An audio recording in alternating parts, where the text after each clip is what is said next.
첫 번째 책은 김현우 PD님의 타인을 듣는 시간입니다. 이 책은 2021년에 출판된 책이고 저는 나오자마자 바로 읽었어요. 완독은 2021년에 했지만 제 독서 과정에서의 일독은 마음에 드는 문장들을 필사를 마친 것까지를 완독으로 합니다. 워낙 받아 적고 싶은 인사이트가 많아서 책에 대한 정리를 마치니까 2022년이 되어 있더라고요. 그리고 이 책은 단독으로 사실 여러분께 소개해드리고 싶었던 책이라서 이렇게 소개가 늦어졌어요. 책은 번역가이자 다큐멘터리 PD인 김현우 PD님의 산문집입니다. 13편의 논픽션과 다큐멘터리 제작기를 엮어서 깊이 있는 독서 산문집으로 탄생했습니다. 존 버거, 리베카 솔닛은 저의 최애 작가들이기도 한데요. 그들의 번역자로 그 사이에 항상 김현우 PD님이 있었어요. 그래서 저에겐 존 버거와 리베카 솔닛을 떠올릴 때 그들의 시선과 여러 부분에서 같은 목소리를 내고 있는 김현우 PD님이 함께 떠오릅니다. 여러분은 이 사람처럼 쓰고 싶다 하고 동경하는 작가가 혹시 있나요? 저에게는 김현우 PD님이 그런 분이에요. PD님은 자신을 향하거나 자신의 내면에 침잠하기보다 세상을 향해 시선을 돌리는 분이에요. 이분의 글을 읽으면 경험을 통해 말하고 경험하고 이해한 만큼 말하고 그 말에 책임을 질 수 있는 행동을 하는 게 글이라는 생각이 들더라고요. 그런 생각이 드는 이유는 이 책이 PD님이 다큐멘터리를 직접 촬영하는 과정에서 마주한 세계에 대해 이야기하고 있기 때문이고요. 자신의 주관과 방향이 선명하면서도 옳고 그름에 대해 확신을 가지고 말하는 그런 화법을 쓰지 않아요. 그게 저한테는 굉장히 편안하고 좋았습니다. 책을 읽다 보면 자신의 판단과 시선이 어떤 편견이나 문화에 갇히는 것을 굉장히 경계하고 스스로의 논리에 확고해지는 것에 상당히 조심한다는 게 많이 느껴집니다. 이런 부분이 저에겐 성숙한 글쓰기의 중요한 요소로 여겨졌고 세상과 소외된 곳을 향한 따뜻하고 날카로운 시선에 작가님의 글을 너무나 동경해 왔어요. 사회나 소외된 곳에 대해 성숙한 인사이트를 가진 글을 읽을 때 우리가 가진 익숙한 방식이나 문화와 환경적으로 형성된 인습이나 편견을 떠나서 더 생생한 곳으로 나아갈 무게감을 느끼게 되는데요. 그것을 외면하지 않고 그 무게감을 감당하면서 행동하고 성장해 가는 게 생애의 진보인 것 같아요. 김현우 PD님의 글은 그렇게 나아가는 것을 마음먹게 하는 그런 힘이 있어요. 그거는 글의 진정성이 선명하기 때문인데요. 이 책 자체가 쉽게 발견하고 쉽게 감흥받고 결심하는 것이 아니라 모든 과정이 치열하기 때문입니다. 책에서 연대에 대한 이야기가 나와요.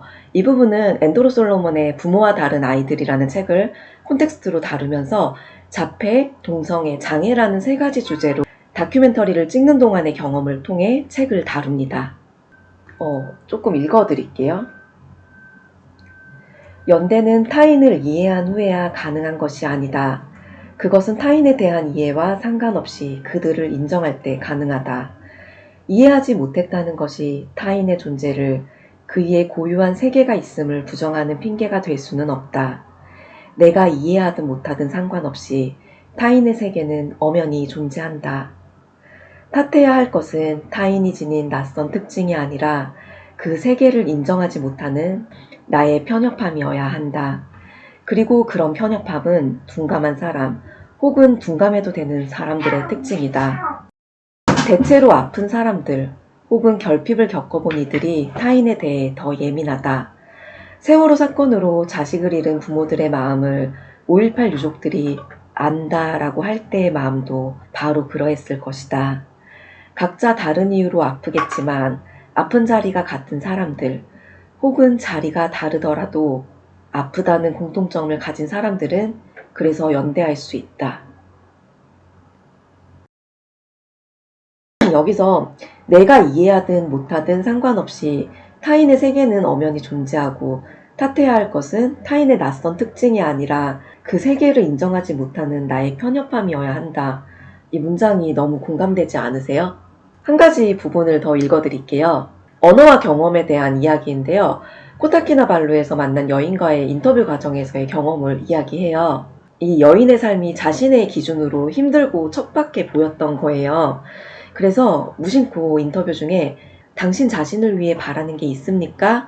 라는 질문을 하고 답을 듣는 과정에서 이 여인의 삶이 척박하다고 생각한 것이 얼마나 자신의 경험과 편견에 갇혀있는 질문이었는지를 깨닫게 돼요. 그리고 이렇게 말합니다. 코타키나발루에서 만난 나와는 너무나 다른 삶을 살아온 여성을 인터뷰한 후에 나는 그렇다면 언어는 글은 무엇을 해야 하는가 하는 질문을 떠올렸다. 언어가 전혀 쓸모없는 것은 아닐 것이다. 하지만 언어가 쓸모를 가지려면 언어는 내 안이 아니라 나의 바깥을 향해야 한다.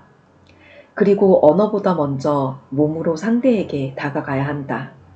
나의 세계에서 벗어나지 못한 질문을 섣불리 던질 게 아니라 상대가 살고 있는 그가 살아온 세계를 나의 몸으로 겪어보는 일이 먼저일 것이다. 그럴 때 언어는 우선 그 몸이 다른 세상에 부딪힌 경험을 기록하는 정도의 역할만 해야 한다. 후지와라 시냐의 동양기행 전체가 바로 그런 기록이다. 저는 글을 읽는 내내 김현우 PD님이 가진 날카롭고 섬세한 층에 대해 많은 자극을 받았어요. 좋은 글이라는 게 내가 가진 틀과 세계를 계속 부수어주는 거잖아요.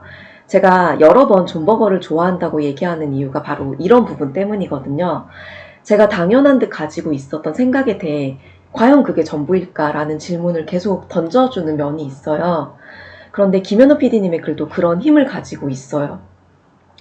이분이 아마 형성해온 여러 문화적 자본들이 이런 다큐멘터리 현장과 선호하던 책들, 그리고 번역해온 책들과 본인의 삶이 버무려지면서 이런 고유한 필자를 만들어낸 게 아닐까 생각합니다. PD님은 저보다 한 9살, 10살 정도 많으신 분인데요.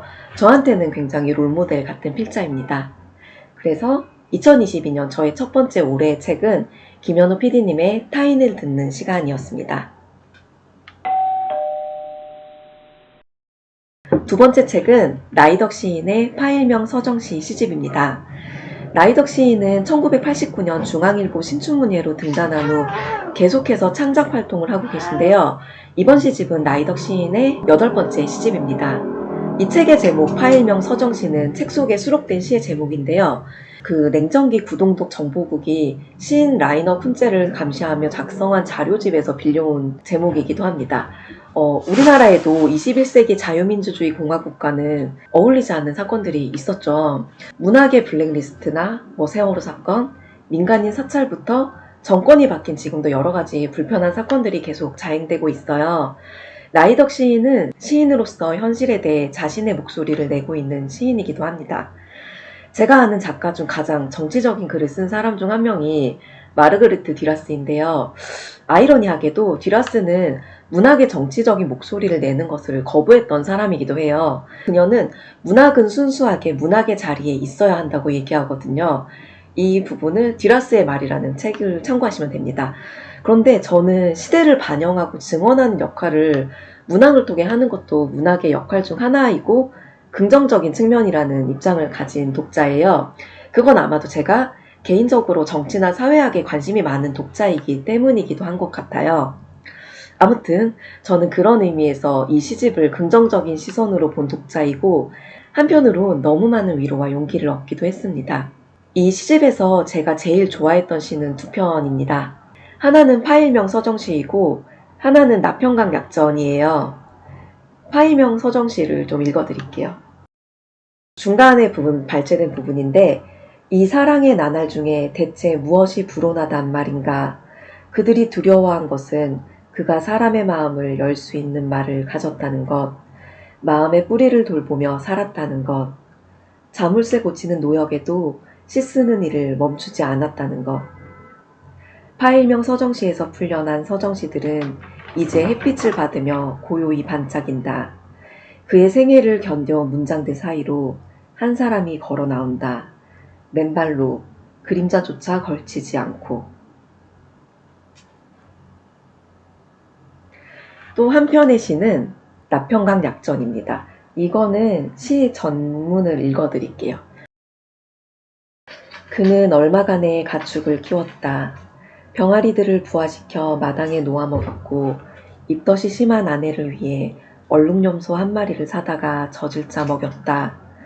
염소가 언덕에서 풀을 뜯을 때 가만히 앉아 무슨 생각인가를 하염없이 하는 사람이었다.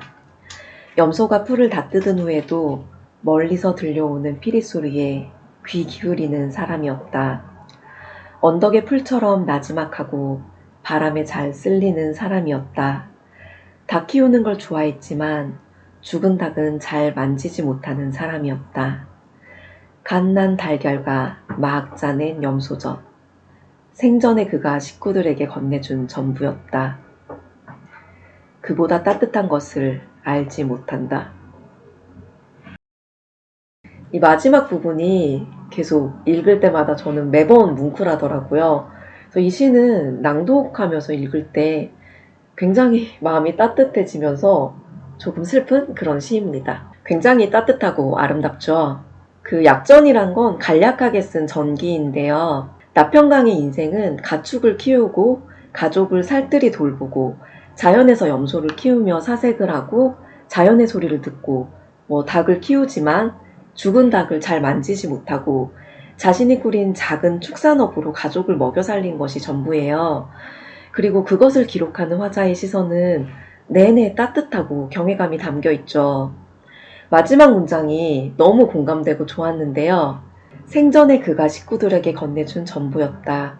그보다 따뜻한 것을 알지 못한다.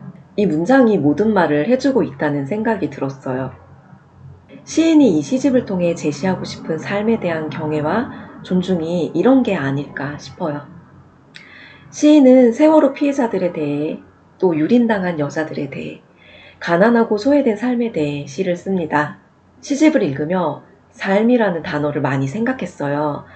삶이 하나의 여정이라며 내 여행의 동무가 누구인지, 무엇을 보고 어디를 향해 가야 하는지, 창작자라는 직업을 가진 나는 내 여정에서 의미있고 가치 있는 이야기로 무엇을 기록하고 싶은지 이런 것들을 하나하나 생각하게 되더라고요. 앞서 소개한 김현우 PD님의 타인을 듣는 시간과 나이덕 선생님의 파일명 서정씨가 가진 시선이 제가 지향하는 삶의 이야기와 많이 닮아 있습니다.